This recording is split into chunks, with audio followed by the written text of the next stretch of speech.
Visa, Hari Sarkar, Co-President Asia Pacific MasterCard, Shinjini Kumar, the co-founder of Salt, and Amitabh Tiwari, Chief Innovation Officer for Razorpay. Sudeep Roy is also with us, who will join Group Head ICICI Bank. He should be here in a bit. So take it away, guys.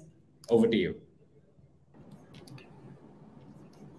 Hello and a warm welcome to all of you to FTX 2021.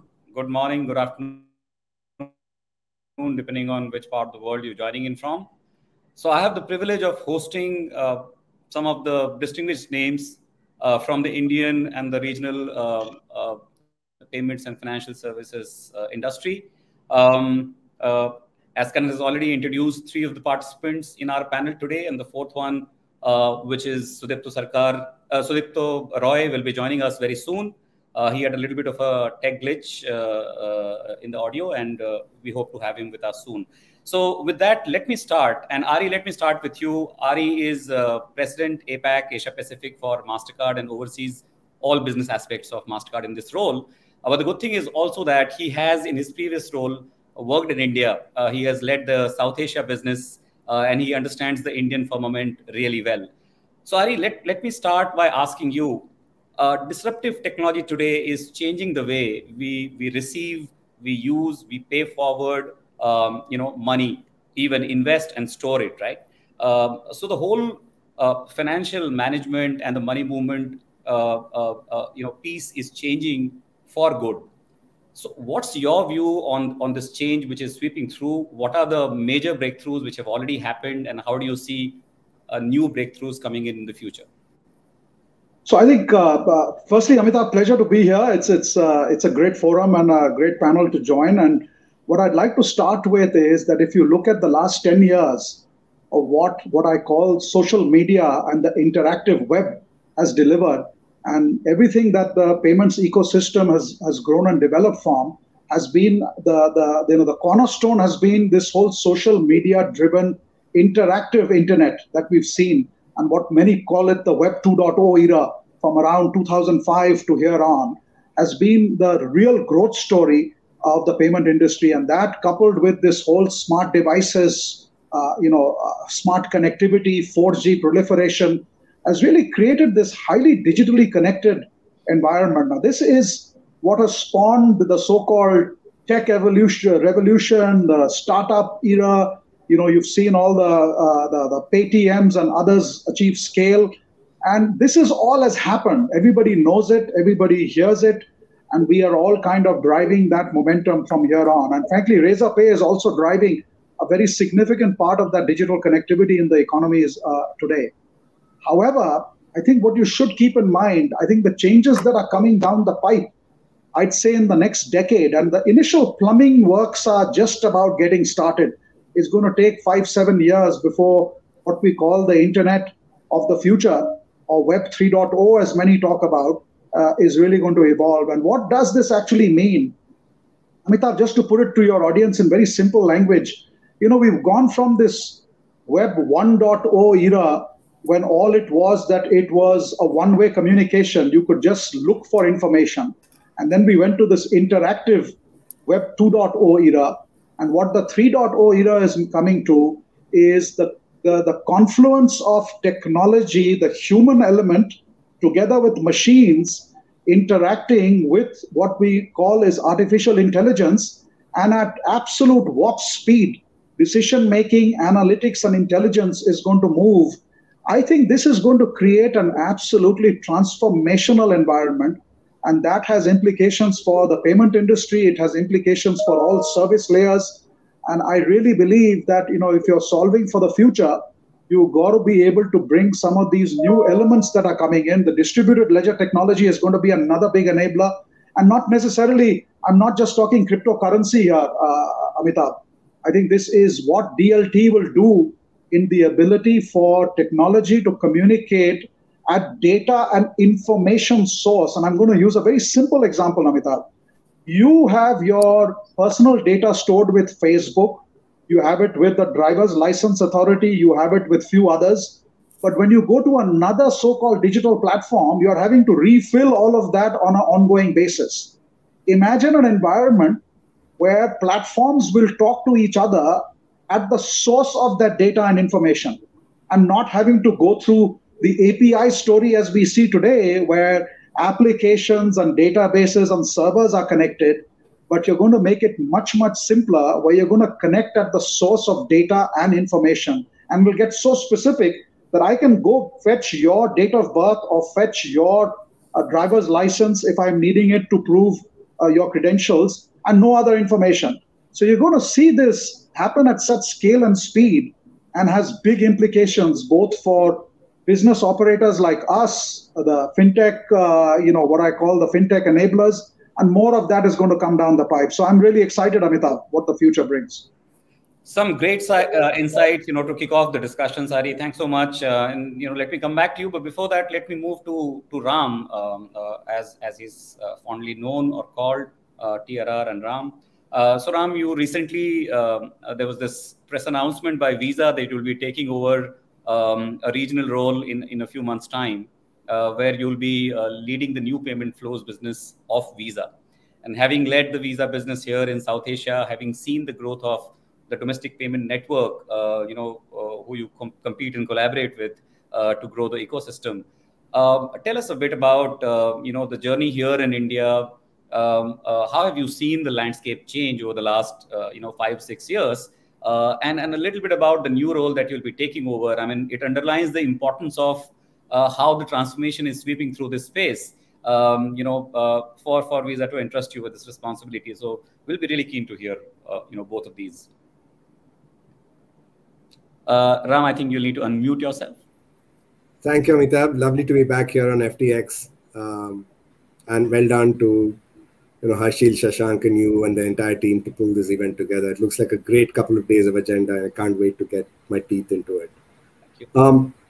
Firstly, you asked me about the India question, and I think all of us will agree that's what's been happening in India over the last 5 years is nothing short of sort of epochal. 2-3 sort of axis of that change, right? We all know the public infrastructure on data story, so I'm not going to get into that. Suffice it to say that that entire infrastructure stack has got democratized. One could argue what should be fair value for that stack, but that's a debate for another day. But that stack has certainly got democratized. That's one end of it. The other end is one of the most important pillars, right, which is making instant money movement possible in a formless or form agnostic fashion is very, very prevalent. And I dare say that India has leapfrogged, literally dozens of countries in that journey. And the third area, which is a payment credential is only as good as where it is accepted. And that acceptance infrastructure is sort of grown by leaps and bounds. It's nowhere near where it should be. Let's sort of all agree on that, even compared to markets like Brazil, markets like China, etc. But compared to where it was pre-demonetization, it's chalk and cheese in terms of sort of what has happened there. And that now gives us the confidence that the next decade of change is upon us. We've all seen what's happening both on VC and PE sort of investments on the fintech space. I mean, the 10th unicorn is now going to be crowned, I think, in the next 15 days or so. And there's more to come. I think there'll be 20, 30 companies or $10, $20 billion companies in this space in the not so distant future. And more importantly, there'll be products and services in that space which are very, very customized. I mean, like the one that Shinjini and team are building is one example, but there are dozens of other examples of that happening. So incredibly excited about the opportunity. There's never been a better time to be in payments in India. Super keen, super excited. Great. And talking about the new role that you'll be... Oh yeah, sorry. I forgot the second part of the question. So forget about my new role, but let's talk about the new basis. And I suspect Ari's thesis will be somewhat similar. Is fundamentally saying that there are a host of non-traditional flows, right? We estimate, and different people can have different estimates. It's estimated there's between 160 to $200 trillion of flows which are outside what we call the traditional consumer to business flows or the P2P flows. And those could be government to consumer, those could be business to business, those could be trade finance, those could be cross-border. And many of these flows, payment flows, have been the sort of stepsister of the more glamorous consumer to business flows, which have sort of occupied center space. And of course, banks, fintechs, big techs have all been rightly focused on that space. But we cannot claim to be, with any great credibility, a global sort of commerce and payments player if we don't do enough justice to that space. That's the simple thesis. And that will mean partnerships. Visa has embarked on what we call the network of network strategy, which is just not anything that originates and terminates in the Visa network, but it means collaboration, it means co-opetition, if there is such a word, and to sort of make sure that rails are contemporaneous, fit for purpose, and to the extent possible, future-proof. It's super exciting, and every day I'm learning something more about this space. There's always more to learn than teach. And I think I'm really, really energized and charged by this opportunity. Brilliant. Thank you, Ram. So, just to do a quick recap, we have done about 12 odd minutes of this discussion. And, just to catch the big themes that came so far, Ari spoke about Web 2.0, how it's going to change the way people consume internet and therefore how they onboard, how they consume the services that can be delivered. Ram spoke about the infrastructure, form agnostic payment methods, and also the new payment flows, especially real-time payments and the likes. Very interesting. I think the discussion is really warming up. We will come back to some of the hot topics of the day, including buy now, pay later, how access to credit is slowly transforming and changing, and whether it's affordability-led credit availability or convenience. Either way, BNPL is pretty much sweeping across the globe, and there are new unicorns getting created riding on that platform. So we'll talk a bit about that. Also about crypto. That's another hot topic of the day. So more of that later. But first, let me turn towards Shinjini. Shinjini is an industry leader. She has more than 3 decades of experience, and the great thing about her profile is that she has worked with the regulator. She has worked with leading banks. She has worked with multinational bank, which is Citi. She has worked with upcoming bank like Paytm Payments Bank. And now she has set up a new enterprise of her own. So which gives her like a real 360-degree view, I would say, of the whole firmament. I was also reading this article by you, Shinjini, where you spoke about unbundling the bank, right? So let me use that as a segue to ask you, how do you see this transformation playing out? What are the major breakthroughs already done? What are the big areas where this impact is yet to trickle? Your views. So, when I first started to understand the disruption that technology would cause was when, Web 2.0 that Ari just referenced had already started, and I had moved out of RBI and into the private sector. And I was looking for something to do which wasn't going to be pure play regulatory, because I was anyway, I came out of RBI to do new things. So payments is where I turned to. And I realized very quickly and globally, just looking at how people were, settling transactions with each other and what was happening on the mobile, I could immediately see that this was transformative. And we used to have, I hired a very young team to actually work with me on this particular practice. And we used to have this little chart where we used to have bytes, how the cookie will crumble. And we used to have a byte size there, which used to say, this is how much has been bitten away by the payments industry. Because at that point of time, the byte on the payments was the largest. It continues to be the largest. And the byte on credit had just started, because BNPL had started, and there was a little bit of that byte on credit. By the way, the credit byte on the banking system from NBFCs has always been significant. Now this was coming from in the form of technology-led, more innovative companies that were even willing to go for smaller sizes, etc.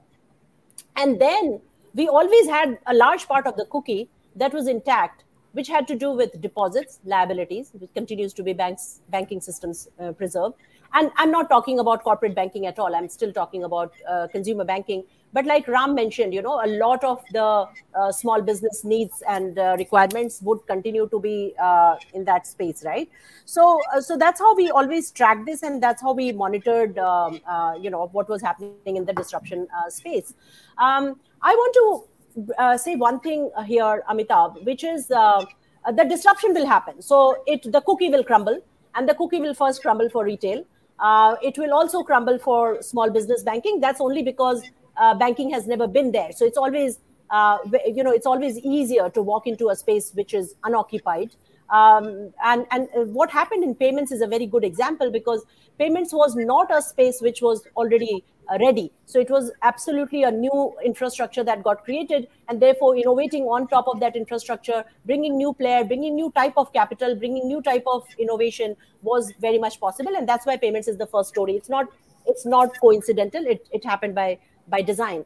By design, deposits is probably the last bastion, because by design it's protected from regulation. But will it also get disrupted? It will, because the banking system is not fulfilling the need. I'm going to take 2 minutes and tell you an anecdote which will explain this better, because I've really thought about this, as you said, from every perspective.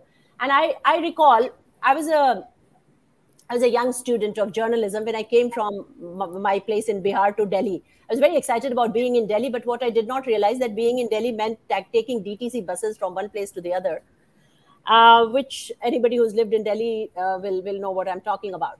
So I had to travel from Greater Kailash, where I used to live, to Daryaganj, where the journalism school was, where I was studying. And every single morning, I would get ready on time, stand at the bus stop. But when the bus would come, it would be loaded. It would leave me and go. Another bus would come. It would leave me and go. I'd wait for at least 3 or 4 buses before I could get into a bus and move.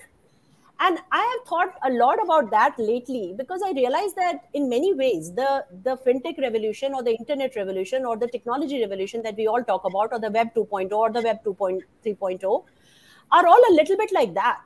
So the bus is actually the existing financial system. So MasterCard, Ram, Ari, me in my previous avatar, we are all we are the drivers and conductors of that bus. So we are allowing everybody to come in. Oh, more startups, whoever is fitter and faster can muscle their way in, has more capital, can come in, can, push us to go faster and faster. The regulators are the ones who are running the traffic lights. Okay. So eventually where we will reach is dependent on who's giving us the green lights versus the red lights. And that's the regulators. And they are worried about the bus breaking down, or, wrong people getting into the bus, etc., etc. The people that I'm now working for are the people who are left behind at the bus stop, like me, like I used to be for a good 1 hour sometimes before I could get into a bus. Now, what is happening in this entire revolution is that a lot of people are getting left behind. And the fact is that you cannot have an equitable, you will have to face your constraints if you keep leaving a lot of people behind. And in our case, one of the most striking things is that we are not leaving people out because they are not interested. They are standing at the bus stop. They're not sitting at their homes and saying, I don't want to go anywhere. They're standing at the bus stop. They want to get in. They need to get in. And yet we are leaving them behind because we don't have the capacity, the space, the attention, or the design for those people to get in and occupy those seats. So I feel like, so when we decided to build Salt, and for anybody who wants to Google, because Salt is a common name, it is Salt.one and my Salt on social media. What we decided to start with was women who already had the privilege of having smartphones, of being urbanized, and yet not being included in the new, fintech revolution. And that's the starting point. And a lot of people always think that what we are doing is okay, somehow it's impact and social good. And I keep saying this till I get hoarse, is that it's not social good. Your economic good and your political good are related to equity, right? In as much as it is possible. So just because, Ram and Ari had everything smart that was to be said on the subject, I had to say something disruptive and different. So I've done that. So, I think beautifully explained with that nice anecdote. Thanks, Srinjini. And finally, we have Sudipto also. We do have the tech struggles always. And unfortunately, he went through that today. Sudipto, are you able to hear me well? I think you are on mute. If you can just unmute yourself. Sudipto?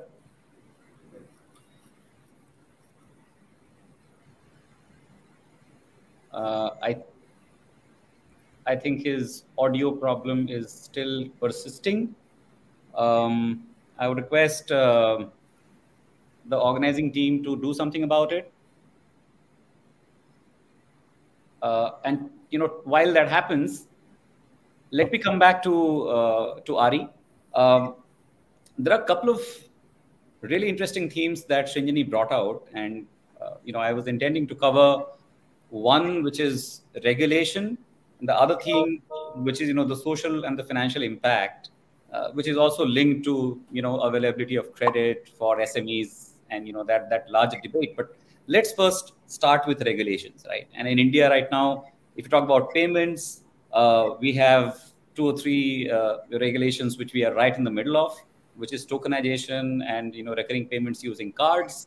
As recently as yesterday, there were a couple of more announcements made by the regulator, UPI in the offline mode,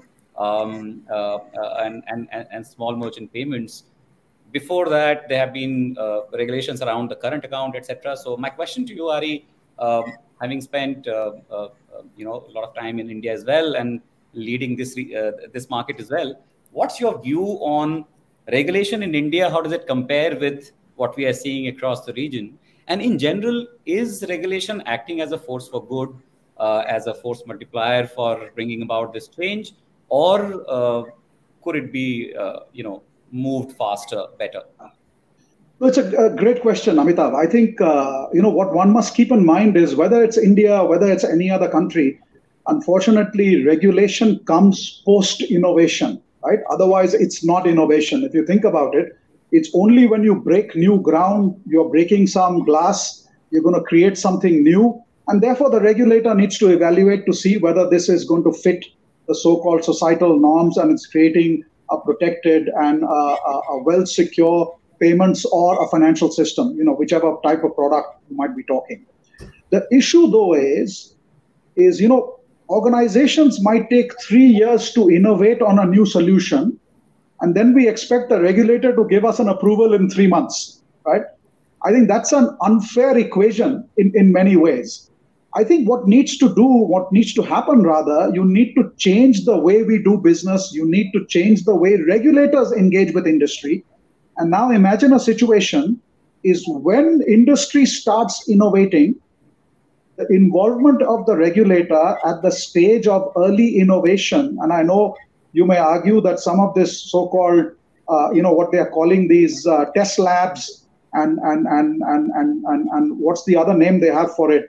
You've got these testing facilities and things that regulators are themselves setting up. Sandboxes, correct. I was forgetting that term. Yeah. So sandboxes, that's a really important step. Now, you just can't.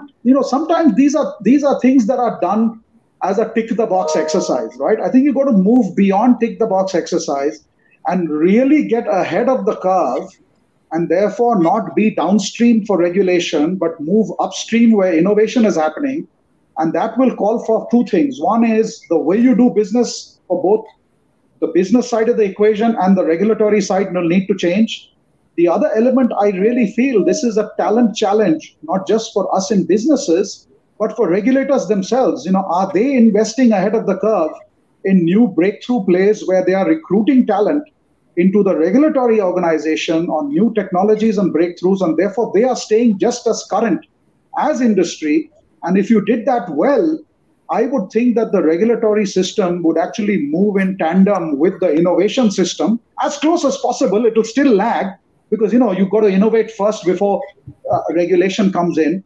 But that would be my few words of wisdom, if I may, Amitabh. Otherwise, you're going to continue to have this downstream play.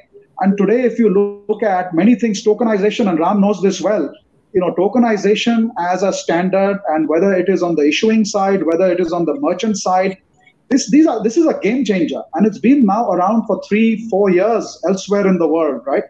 But it's taken us like 3 years to get to an approved state where we can go out and execute, right? So I think those are the little things that, if done differently, would actually help accelerate innovation and drive regulatory compliance as well as partnership to the next level. So using what you said, Ari, let me also bring in, 2 elements here or two specific topics. One is cryptocurrencies.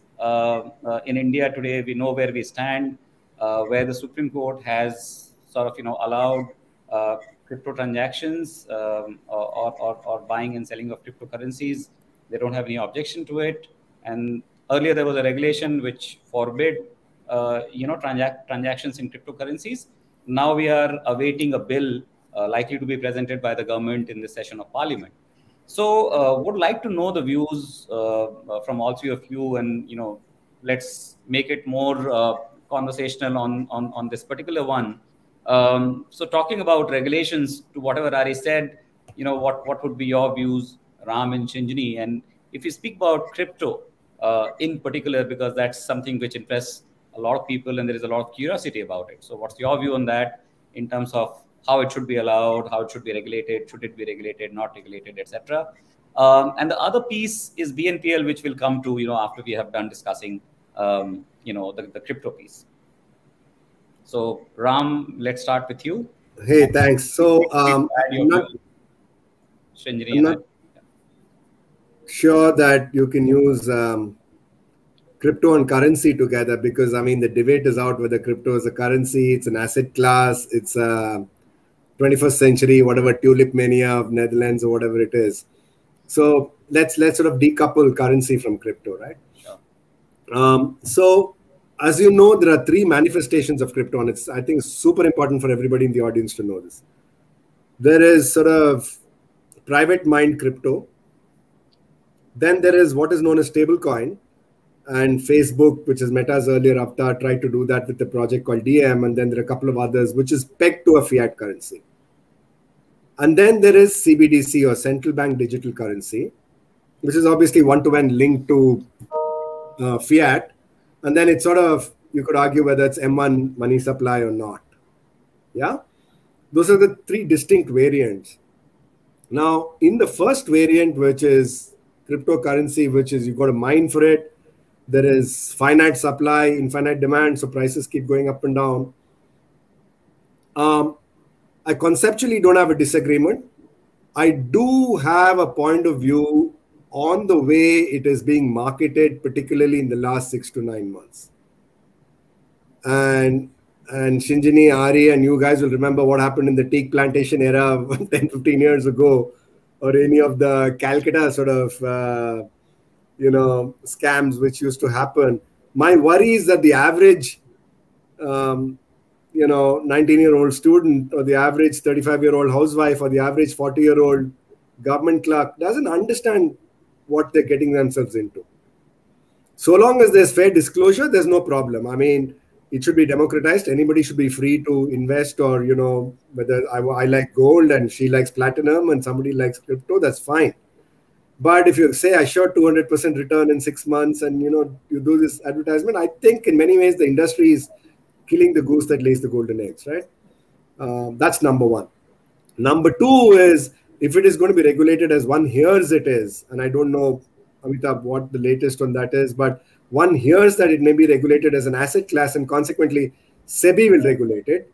And those gets a different set of downstream implications, right? That notwithstanding, it will come in one form or the other, whoever regulates it. And I guess, life will find a way, as they say in the dinosaur movies. But the question is, how do we make it accessible to the common person? And how do you make it sort of, how do you create a layer? And that's some interesting stuff that we're working on. Let me give you one example.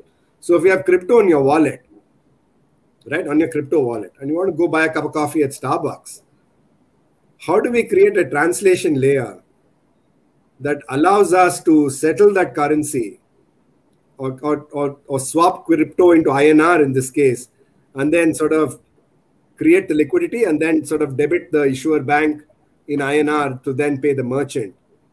It's an interesting sort of exercise. And the other thing that we're doing is, for example, can you have reward programs on a debit or credit card which are sort of translated into crypto?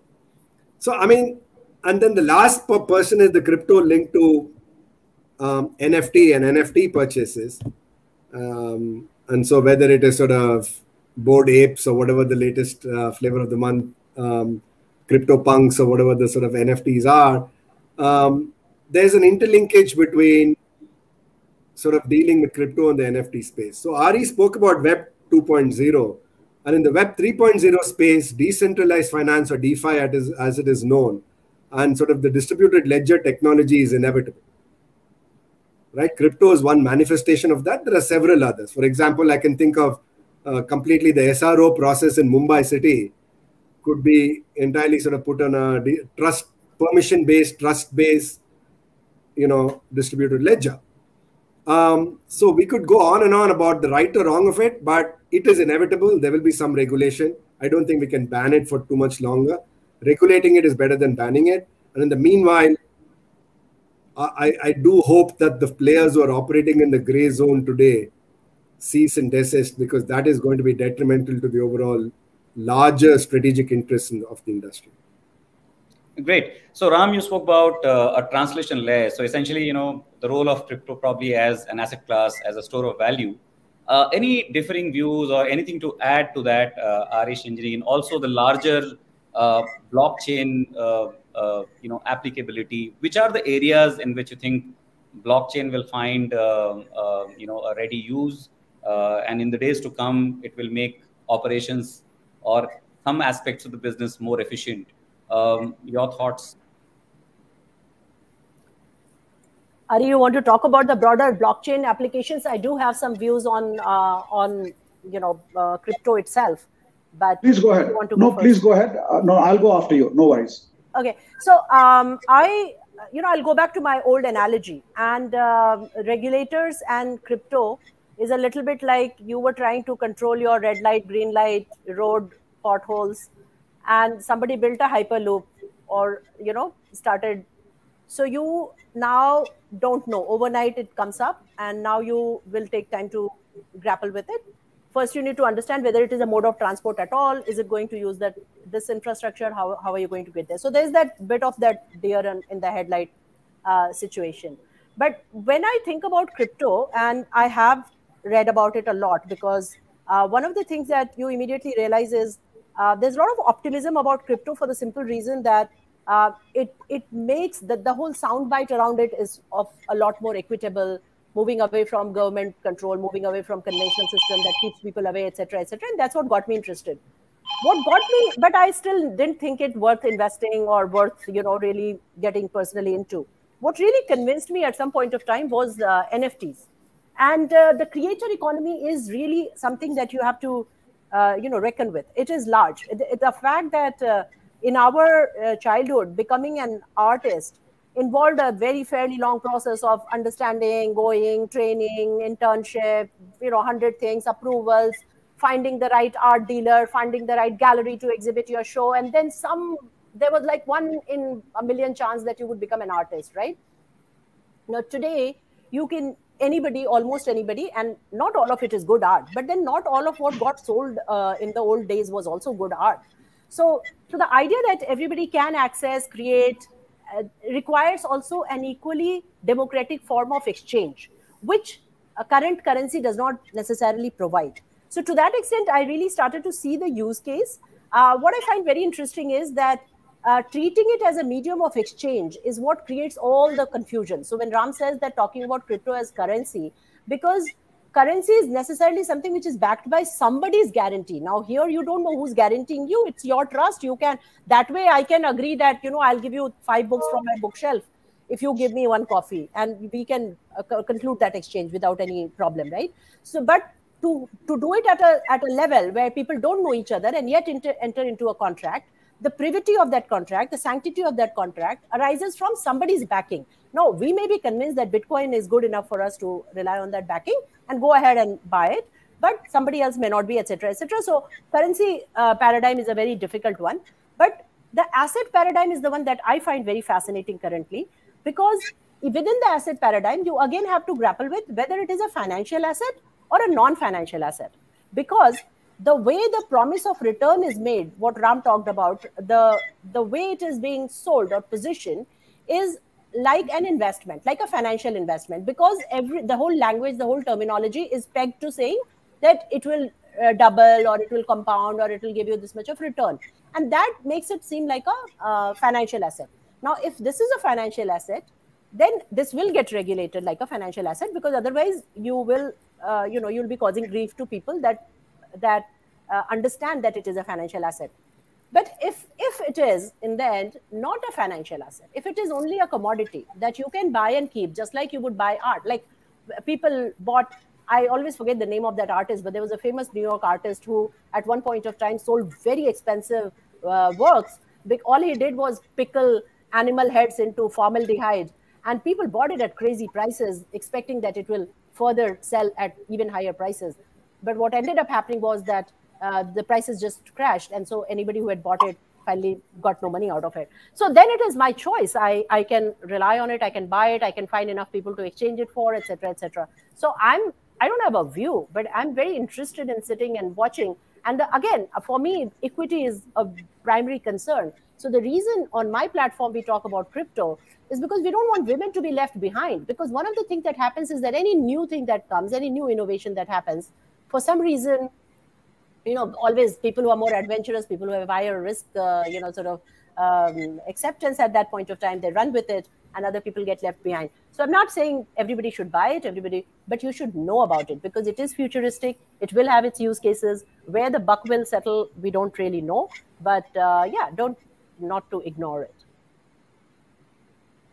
So Amitabh, I actually agree with Ram and Shinjini and their comments that they've shared. I'd just add a slightly, another dimension to this is a lot of the discussion around crypto in general seems to sound more like a solution looking for a problem, right?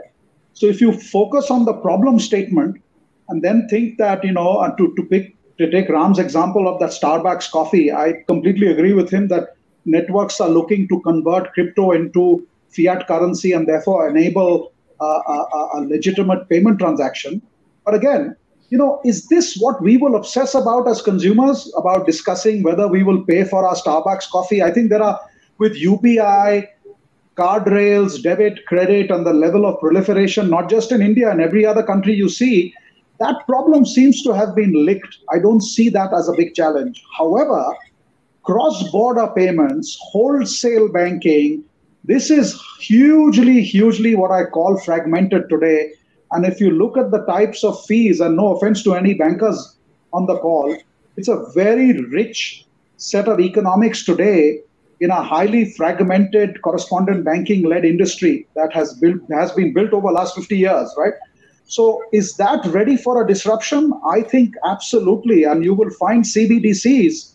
And if you just look at the entire landscape of CBDCs, there are probably about 65 odd wholesale CBDCs that are being piloted, and retail is probably half of that number today when you look at different countries. And therefore, there's a problem statement in cross-border flows and wholesale banking, which you're going to find that CBDCs will have a very significant role to play. And that, I think, is going to be exciting. It's going to reduce costs for businesses, reduce costs for consumers, and actually create much greater efficiency and transparency in the way money movements happen globally. So I'm actually quite excited about that development in general. Brilliant. And in my new role, that's music to my ears, Ari. I'm glad, Ram, we're all thinking about it the same way, because it's always good to hear that even a competitor thinks in the same manner, because then you're not so far off track if competitors think in too different a way. On that note, let's now turn this discussion towards availability of credit. And there are two, though related but different aspects that I would like to seek your views on. One, of course, is another raging topic, BNPL, which has spawned a lot of companies here in India, startup enterprises, as also around the world. Goes by different names in different parts of the world, but essentially it's anchored either on affordability, where you essentially, advance the consumption of something that probably you would have not been able to afford today, and therefore affordability. The other one is aggregating all your spends and making it easy for you to pay it one shot, which is convenience, right? So those are the two planks on which BNPL operates. What are your thoughts? What's your take on that? How do you think BNPL is going to really make credit trickle down? Let's say, to the bottom of the pyramid. Will it also see offtake by people who are affluent, who can afford it, but will probably make use of it because of the convenience it offers. Will it somewhere replace something like cards, by playing a role which is similar in some aspects, right? So let's first take that part, and then we will move to the second part, and you can choose to speak about both one after the other, which is availability of credit for small businesses, right? SME credit, which has been really hit hard in the last 2 years because of the pandemic. So we'll move to that once we have discussed, the consumer finance BNPL aspect. So let's start with you, Shinjini, this time. Okay, I have a personal history with BNPL because that's how I met Chaitra when she was setting up Simple, she and her co-founder. And we went into a lot of the detailing of that product because at that point of time, it was absolutely new to India. And there was a big issue around saying, why will anybody do a KYC, one more KYC to do this, right? Because if you were asking consumers to do KYC, why would they do it? And we worked at the problem, and we found a way to channel the credit through the merchant so that it would. I was learning from our to some extent from the credit card, and it did seem very promising to me from the perspective of convenience, from the perspective of charges. So if you could somehow find a way to do the same thing that credit cards did, but at lower economics, so that the interchange would be low, not because somebody wanted to make it low, like regulators do, but because just the nature of the product made it lower because the technology stack, etc., etc. It was riding on your mobile phone, didn't require additional infrastructure, etc., etc. So that's what I found exciting to start with. What I am a little bit concerned about now is that it's become a bit like a fancy product that, just buy whatever you want. Like, instead of using your money, use BNPL, which I find a little bit crazy, because in the card scenario, when that happened, card was not just saying buy that washing machine today and pay using your card because you don't have cash. Card was actually solving for the problem of making that instant payment, getting into store, not having to carry cash. So there was a real thing. My problem is that now with so many digital transactions, when you have so many other ways to pay, it's the same issue as the marketing of the crypto. You are marketing it as something which you should be using for the sake of it. Like, if you can pay by BNPL, why pay your money? Which is a little bit of a strange thing for me. Like, what problem are you solving? To the extent to which you're solving for, I order 7 coffees a day, and UPI is more difficult because every time I have to put a PIN. But every 15 days, if I use UPI to pay my BNPL provider, and so I don't have to pay for coffee every time, it makes my life much easier. I understand that. And to that extent, I have used BNPL as well. But UPI is getting easier and easier as well. And with that below 2000 and PIN, etc., cards are innovating as well. So to me, the other question that you asked, how does BNPL move to credit where it is actually required? That to me is the leap that I'll see in the industry, and that will convince me that this is a great product. So to give you a specific example, many small businesses buy from, let's say, IndiaMart or the large e-com sites. Now to that proprietor sitting in Muzaffarnagar, buying on a e-com website and paying later is actually a cash flow management tool, which can actually really benefit that person and the credit supplier and the economy, and can help banks reach out through this BNPL to that credit supplier, which the bank would otherwise find difficult. But the whole marketing, the whole thing is somehow become very gimmicky about saying movie tickets, coffee, whatever. Now, one thing which is actually aggravating is, and I don't think it happened in India, it was a story from US, where I don't remember the platform, but the platform effectively made BNPL as the first choice. So sometimes by default, you may end up taking BNPL, which I feel it reminds me of those, old films used to have that Lalaji who used to insist that he will give you enough debt in the beginning of the month so that for the rest of the month you will be beholden to him. So I think it needs to move from that idea to the idea of, yes, there is a huge demand for credit. It's a great technology product. How do you move it there, and how do you confront real problems like doing the KYC, knowing the customer, doing the risk assessment, finding the right person to lend to, recovering the credit? I mean, those are the real issues that the industry needs to solve for. Great. And especially when you are offering a sachet product, right? If you're offering credit which is not large in ticket size and doesn't have a long tenure, then these are aspects which you definitely have to solve for, right? Because otherwise the cost is going to sink you. The business is not going to be viable. The cost of onboarding the customer, the time it takes for the customer to get onboarded, etc., the ease, the facility with which they can avail. Those are great points. Ari, your views on this, and if you could also bring in the flavor of what you're seeing across Asia Pacific, because there are multiple markets, both developed and developing, where BNPL is making great strides. So Amitabh, before BNPL, I want to talk a little bit about the need for microcredit globally. I honestly think that you're going to see an absolute, banking and financial services of the last 50 years will have to be turned on its head in the next 10 to 15 years. And what do I mean by that? If you look at the history of banking financial services, the irony is banking works for those people who already have credit. More people chase you to give you credit when you don't need it, right? And nobody comes to you to give you credit when you need it. That's the fallacy of financial services and banking as the way it's developed. So therefore, what does it mean? You need to change the paradigm in such a manner that the traditional way of doing business, where it was the prerogative of large business to get cash flow lending, and for people like you and me, we would need to provide collateral or some sort of security before a bank would lend us money. It's the converse, right? Because me as an individual has less likelihood of having serious assets than a corporate, but the corporate gets cash flow lending. So what does that mean? Technology is moving to a space, and this is where Web 3.0 is going to come in, and the distributed ledger capability and the data and the intelligence of the internet in the coming 10 years will mean financial services will move to sachet size. So you can now lend at $500, $200 ticket size on shorter tenor, entirely digitally delivered, where the data of that individual or data of that micro business is being used for working capital and everything else that you need on a cash flow basis.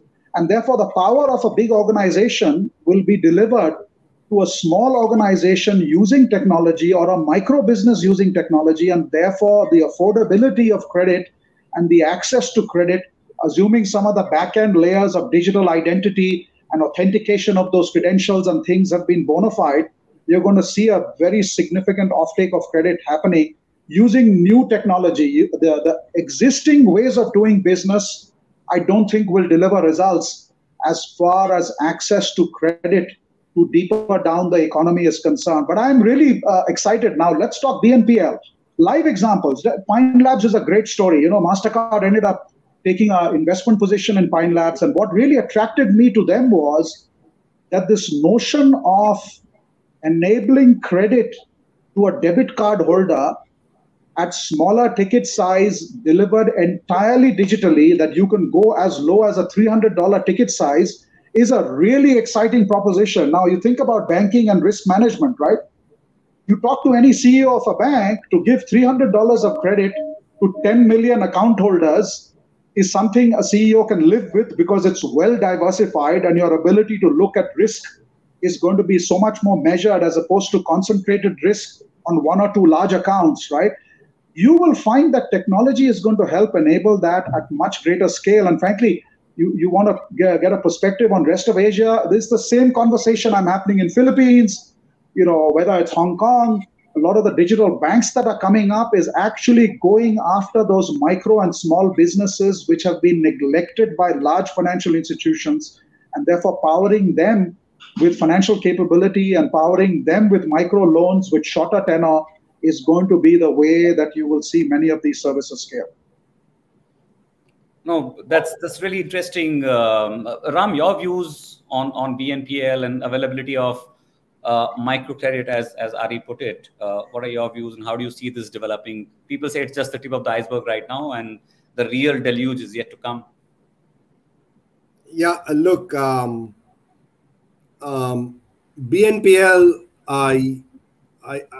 it is a huge phenomenon which is sweeping across the world. There is no denying it.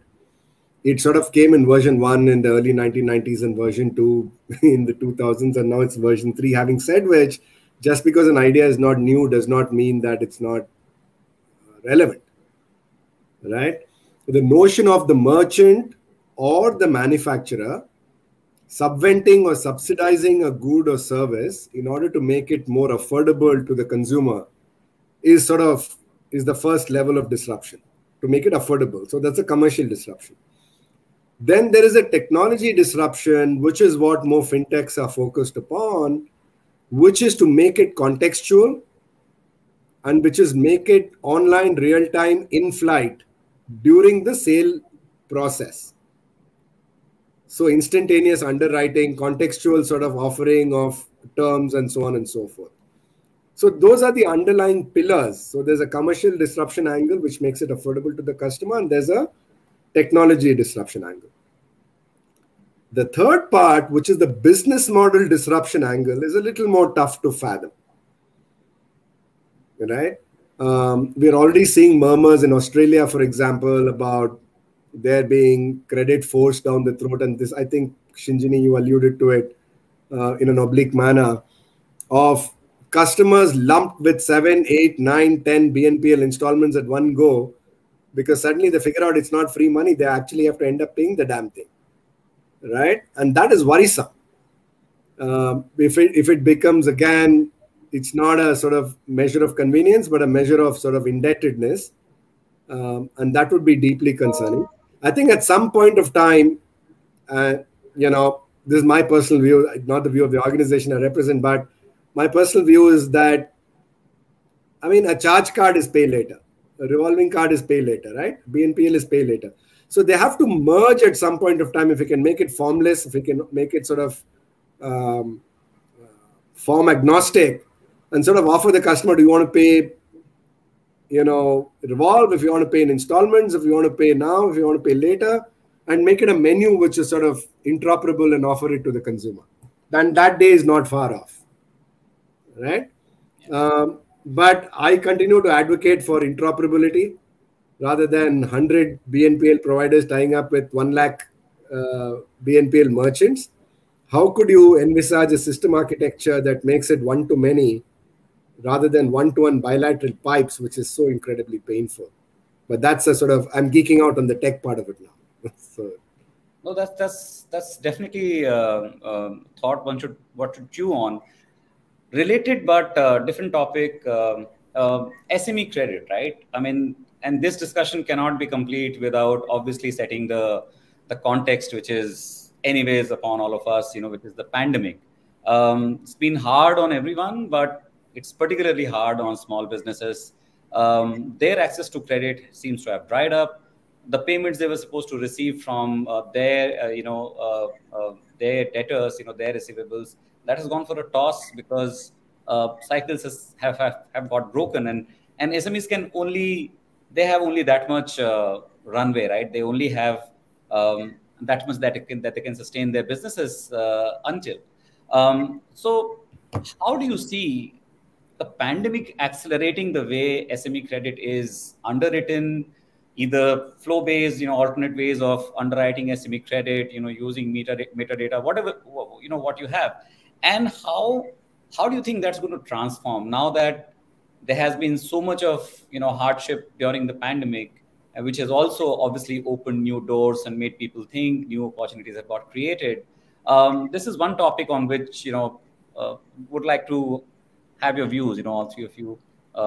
What's your take? Because that also is linked then to how transformation in the society at large happens, nation building happens, the overall economic growth of the country happens.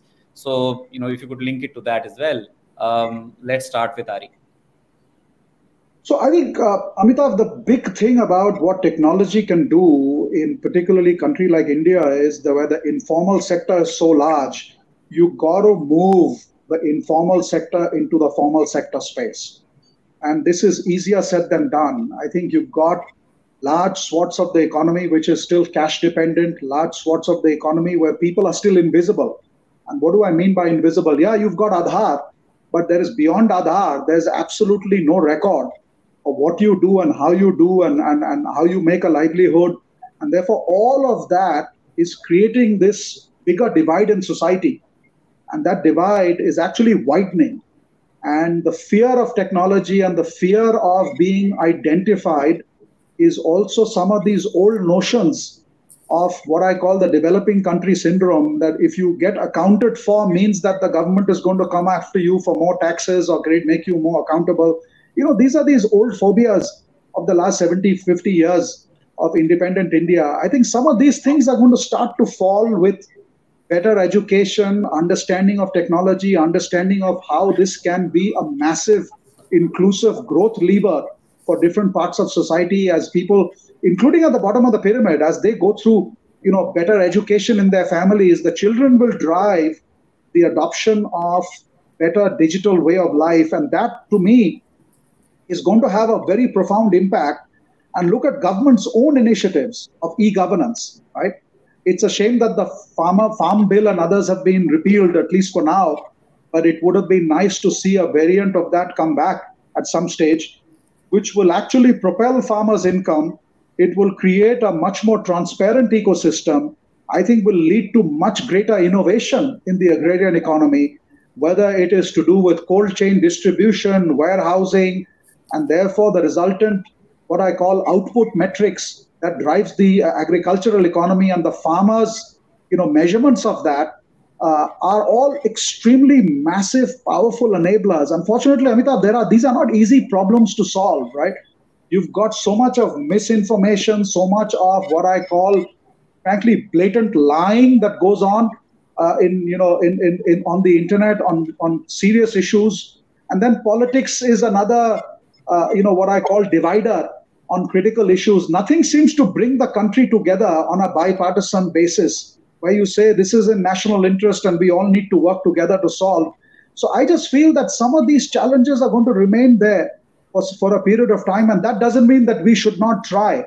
I think green shoots of progress are already happening.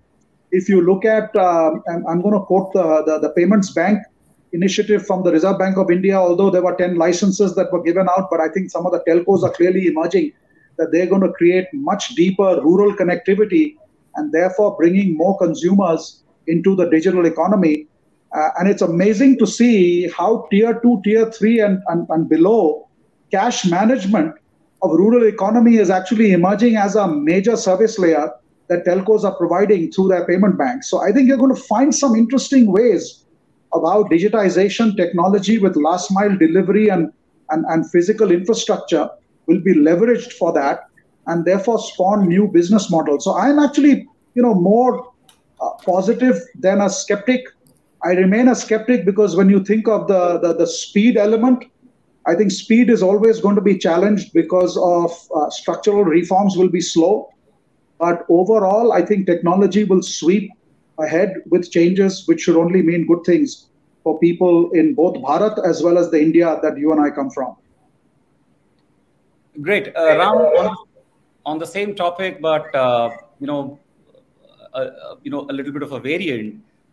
This is a question we received from the audience, that in the agricultural or farm sector, there has been little or no technological disruption when it comes to making credit available or adoption of digital payments and stuff, right? So what are your views on that? What's your take on that? When do you think disruption will be rife in that sector, and what kind of social impact will that create, or transformation will that create? I think that's a fantastic question. Let me just step back. I've been following the open banking space, which originated in UK, and then the sort of PSD2 architecture in Europe, and then open banking as it comes to different parts of Asia Pacific. I don't think people are quite appreciating, Amitabh, the deep impact that the account aggregator framework announced by the RBI can make in flow-based credit. And why is it particularly important in agriculture? Because there's no tax payment. So therefore, you have to go by savings bank account and current account statements to gauge cash flows.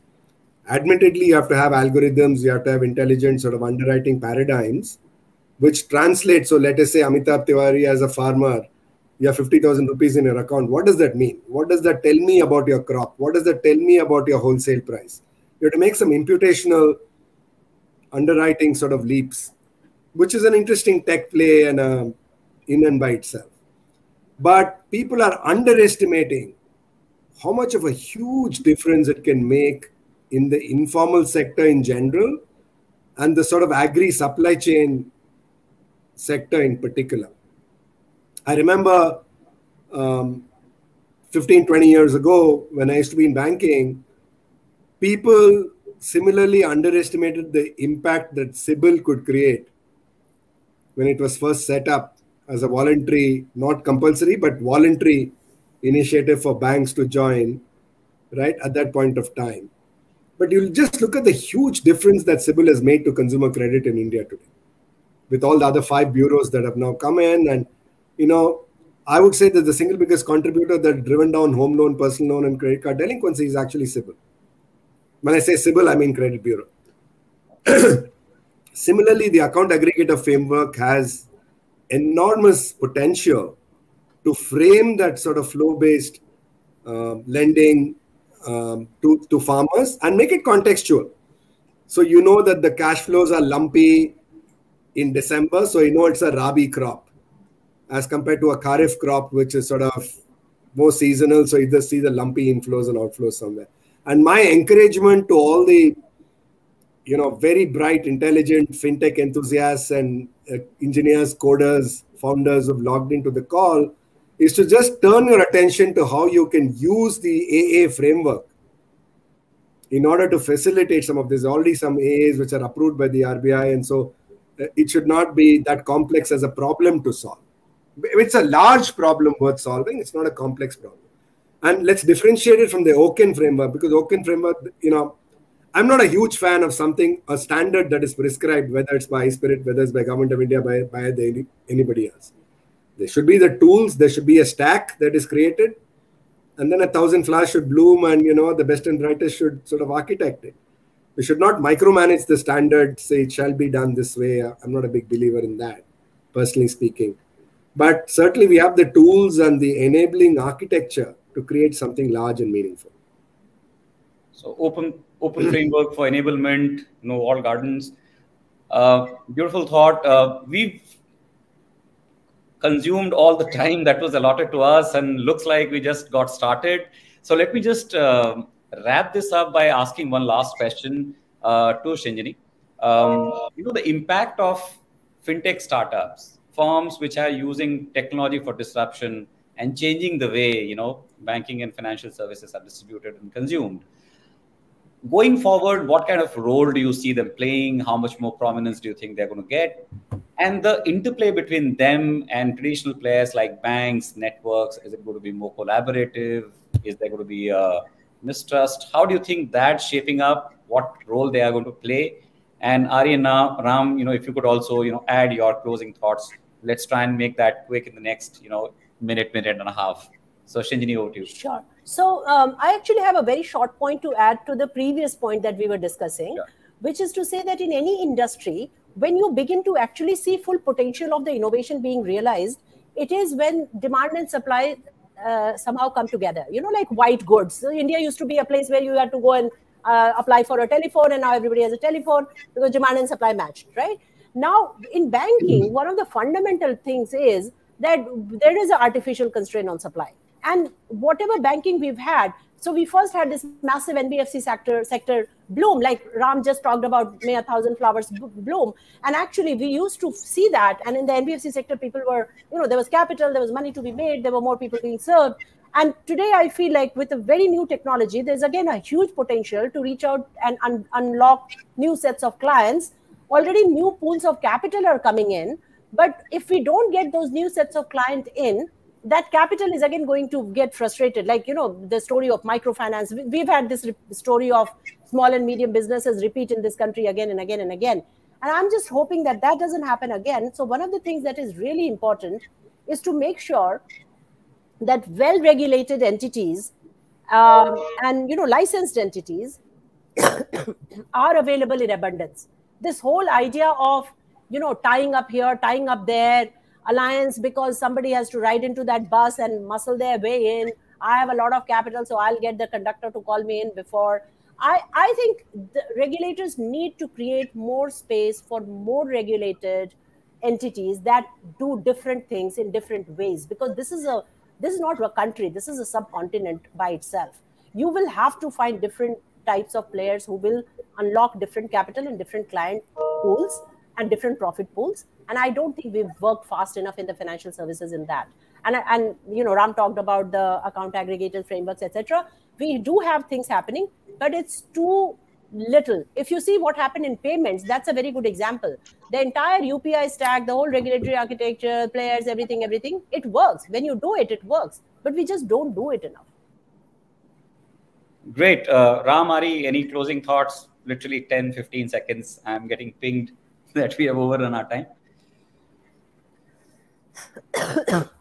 Nothing further from my side, Amitabh, but this has been a really solid, engaging conversation. I think we could have gone on for hours. These are important topics, but let's hope that we continue to make progress as an industry. Ram, any thoughts? Hello. Seems Ram has a network issue. So thanks a lot, Ari, Ram, Shinjini. Thank you so much for taking time out from your busy schedules and being our guest speakers here in FTX 2021. I think this was a really invigorating conversation, something that our audiences and all of us will take a lot away from. So thanks once again. And, to the audience, stay plugged in and enjoy the sessions ahead. Thank you so much. Over to Kannan. Thanks. Thank you guys so much. Thank you so much. Let's have a virtual round of applause for the panel, which was the future of fintech. That was the previous panel.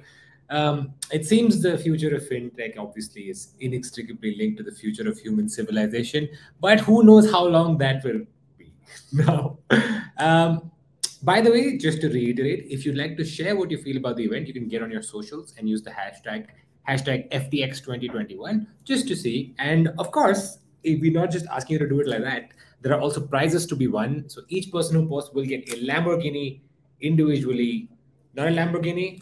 Okay, well, something just as good. Something just as good will be given if you win using the hashtag FTX2021. Now, by the way, I have noticed almost everyone in the chat is looking for a co-founder. If a co-founder is what you are here looking for, try out the speed networking feature in the experiences page. You get matched with a different person every 3 minutes. So maybe you will find a co-founder.